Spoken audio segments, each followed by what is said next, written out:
I'm Mike the Man and welcome to my channel. And hi Katie, I know you're watching. The Fox 17 interview went more or less the way I have expected it to be. And that is because she was very scripted. She was bound to be scripted. Katie is learning to keep her story straight. And remember, she lives in two different realities. She lives in the real reality and a fabricated reality. And she always has to make very sure that these two do not overlap. Now, one thing that she has learned to do, she needs breaks, right? So whenever there's an unexpected question or something where she gets stuck, and she gets stuck quite a bit because she actually does like to talk. When she gets talking, she doesn't stop. She's talking about, I was hollering, screaming, yelling, blah, blah, blah. She doesn't, Chris had to cough to just snap her out of it. So she is actually a natural talker. But of course, in the case of her missing son, she is not talking. This is something, an unnatural position that she assumes. And remember the one question, what should happen to whoever abducted Sebastian? Remember the time she took to finally complete her sentence? That's around the time that she needs to take to compose herself and then continue with the script. And she has taken very long breaks in this interview with Fox 17. And she has learned to also play it off as if she was the grieving mother who needs time to compose herself because she misses her son so much. These are things that Katie Proudfoot has learned to do, in my opinion. She has learned a lot, actually, from this channel and others. We are never going to stop searching. That headline, of course, already did it for me. And whom does it remind you of? The McCains, John Benet Ramsey's family. We will search for the kidnapper forever. O.J. Simpson. I will never stop searching for the real killers. The purpose of a search is to find somebody ASAP. And that is the goal.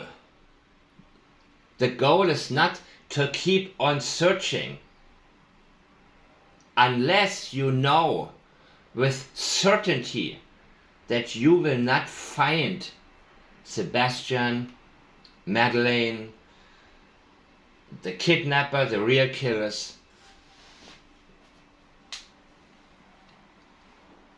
We are never going to stop searching. Never.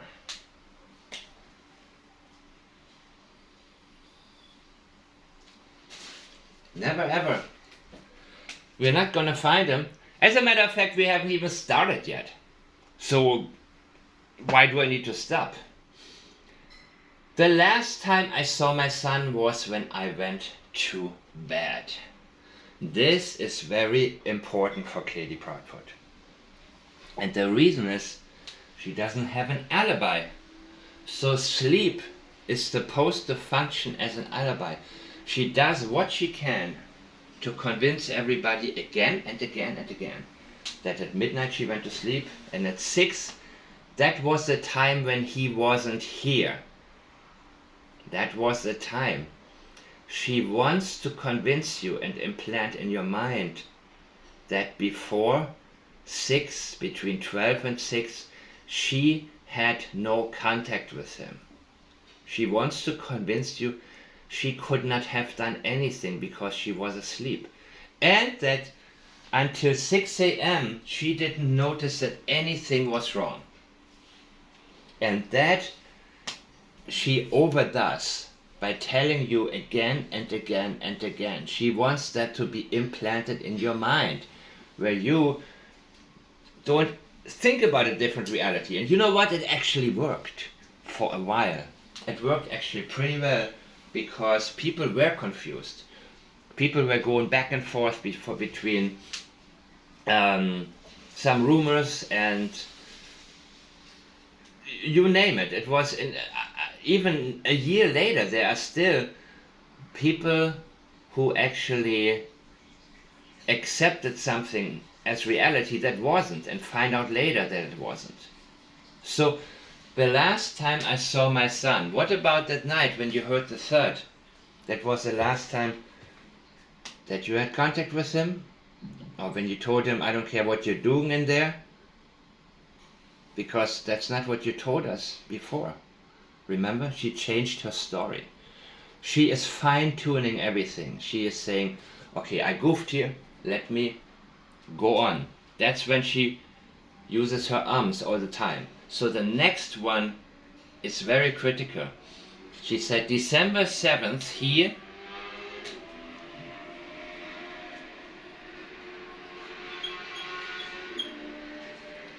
many times I don't understand what she says very well. It sounded to me like like a mix of whirl and wood. December 7th he will, and then she takes a long break. She's exhaling like she needs to give herself hope. That is the role she's playing. And she's pretty good at it actually. She's actually not that bad at it. But, you know, yeah, some of us just, you know, it's still an act. No matter how good you get, you're not professional enough to get it straight. And when she says he turned 16 and that's when the comes. Whenever the comes, she switches from experiential memory into the script. That is Katie's pattern. That has been her pattern. It helps us identify when she is speaking from not experiential memory, but memorizing a script or stuff that she thinks she should be saying. Because remember when she talked about extra mode and I let him stay up a little late, when she talks fast, she's wanting to get good with you. She wants you to relate to her and to think she can relate to you. He should be home for that. That would be talking about the future, right? Because he already would have turned 16. And I'm using would have because I'm convinced that he's no longer with us. I don't know that, but using statement analysis as I have learned it, he is gone. And it doesn't matter what video people bring to me. These videos, you know, that one day people say, okay, it's a real deal, and then it's been debunked. I don't know and I don't care. All I know is that the statements are gold. And I approach every statement, every interview like they're going to tell me the truth. I have no preconceived notions. There are certain things that I will look for because previous interviews already have revealed something to me.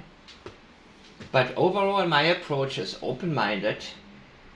They're gonna tell me the truth. But every single time she talked me out of it. She convinced me she was lying. And she's lying again and again and again.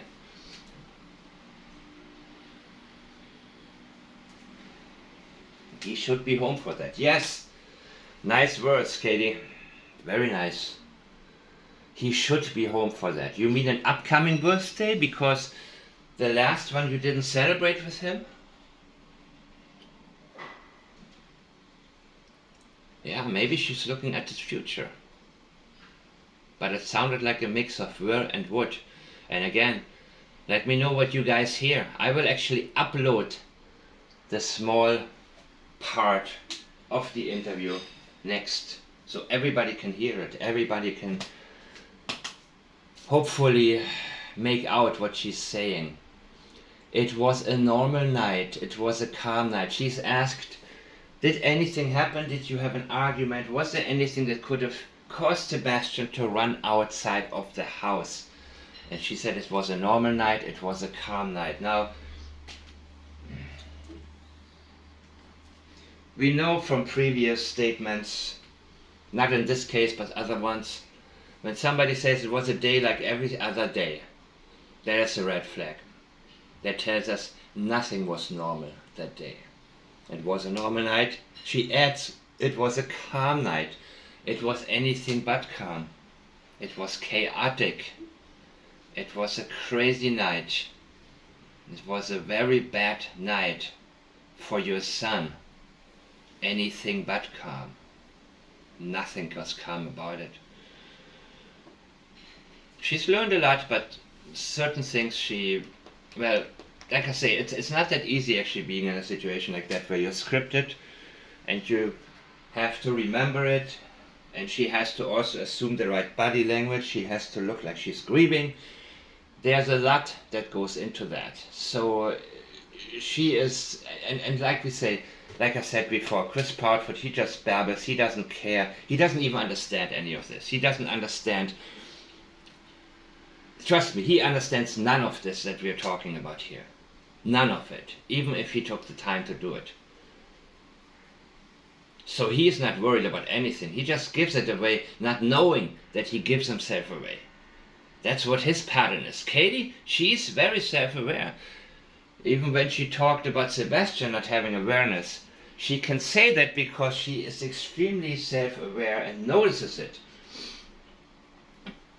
People tend to notice when others are lacking something that they are exceptionally alert with. Yeah, it was a calm night. Now the first part of this I don't really understand. Didn't understand. I think she said it's when I went in his room and he wasn't there. He wasn't in his bed. So why is she saying that twice? Wasn't there.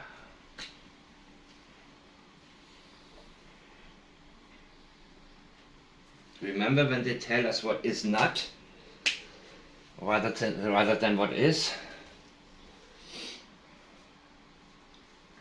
She wants us to think in this particular moment it was the first time she realized Sebastian is not in the house or in his bed.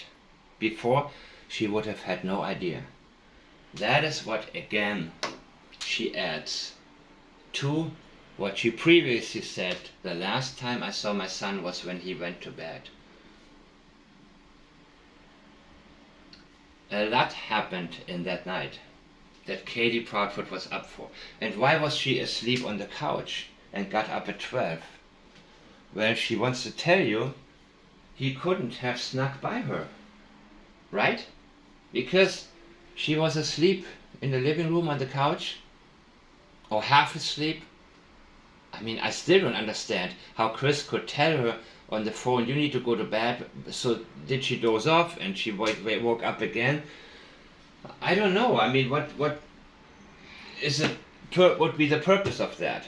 Well, the purpose is she needs to make people believe that for sure the only time Sebastian could have gone out would be between 12 and 6, and that in that morning, I think 6:30 or whatever it was the first time she noticed that he wasn't in the house, which tells us a lot happened between 12 and 6. Now she said, she was asked, what do you think happened? I didn't write all of it, but she said, unfortunately, over the last year I have thought every single day, every sorry, one more time. Unfortunately, over the last year, I have thought every single day, night, every moment of every possibility of something that could happen to him.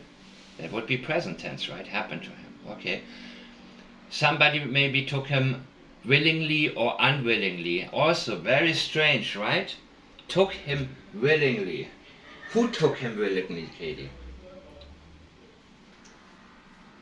Was he willing or was he unwilling?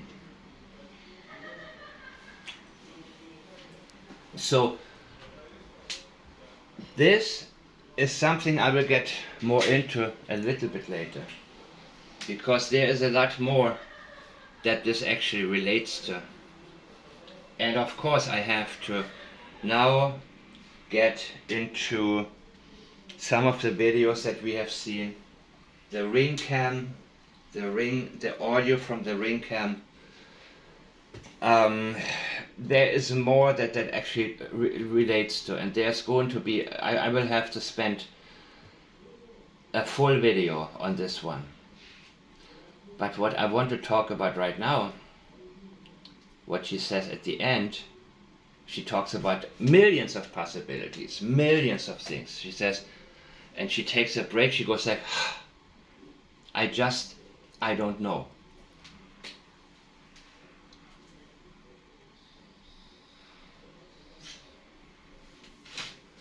I don't know by itself would be pretty reliable.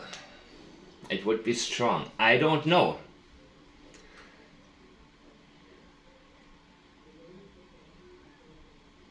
If somebody says I don't know by itself, okay, you don't know. If you say I don't know, I don't know, I mean, how could I know? Was I there? Who saw me? I wasn't there. What makes you think I was there? You count basically the words that come after that strong statement, and they weaken it, and they give you the flags. Because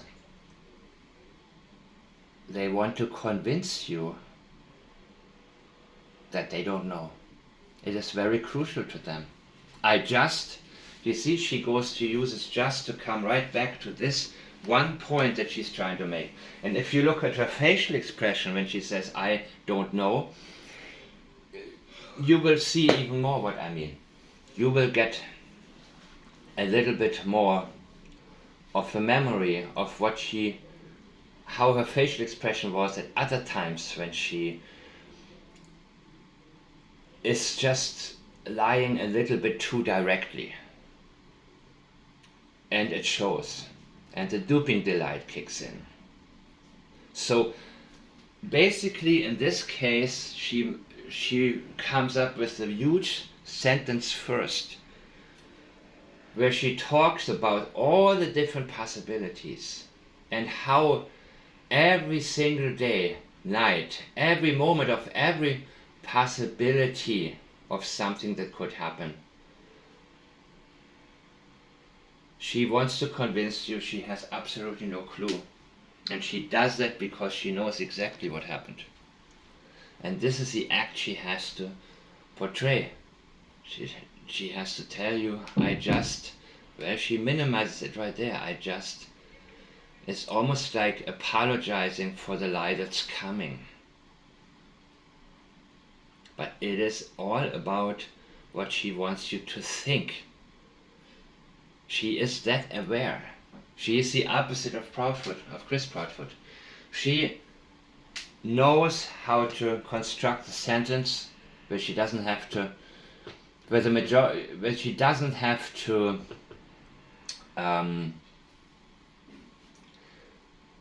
admit too much and say too much and lie too directly, but making you think something, making the audience assume she meant this when she in fact did not even say it. That was also the biggest thing about the Madeleine McCann case, where Maddie was missing, and the parents, their followers, their supporters always talked about, well, she said this and the mother said that, and no, she said, but she didn't say these things.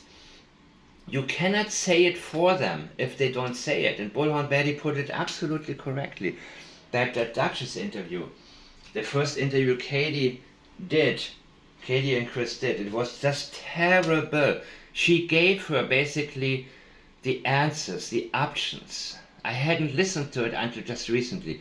And it is horrible for analysis because they don't have a chance to even tell you what really happened. They don't even get it is absolutely the worst thing you can do. You should never accuse somebody directly, but you should not pander to them either. You have to allow them to tell you, are they the good guys or the bad guys? What happened? What do you know?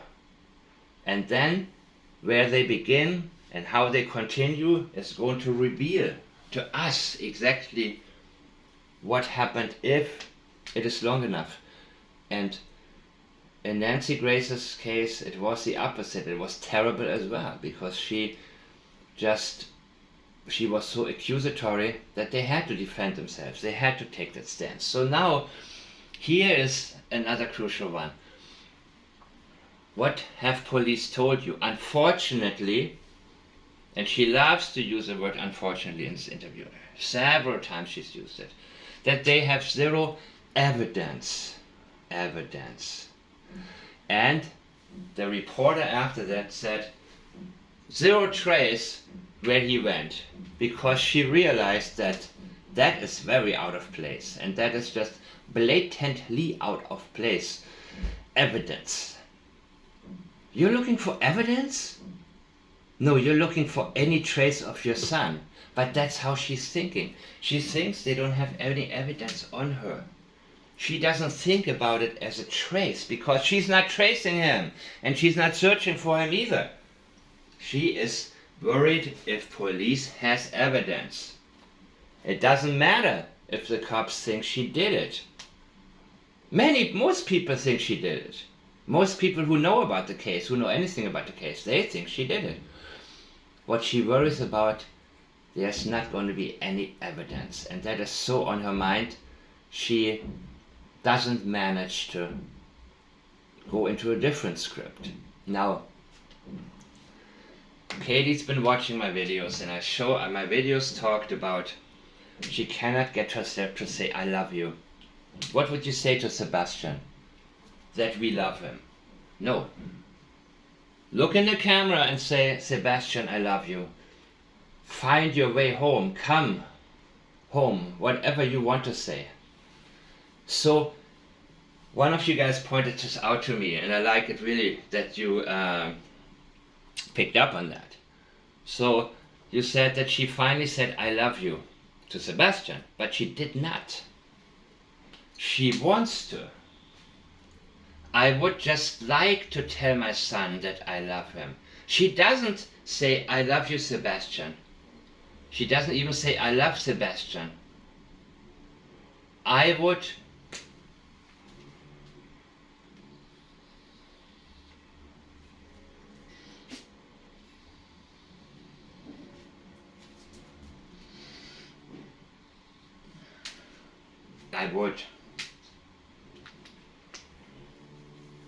She knows she has to do it. It's been I've pointed it out, even in the title of one of my videos, because it started to be so very extreme to avoid saying I love you in so many places, on so many occasions. She always quoted him as saying, I love you, Mom, I love you, Mom. And then she only says, we love you, we miss you, only we. You have a big family that misses you. Never I love you, never I miss you, never, not one time.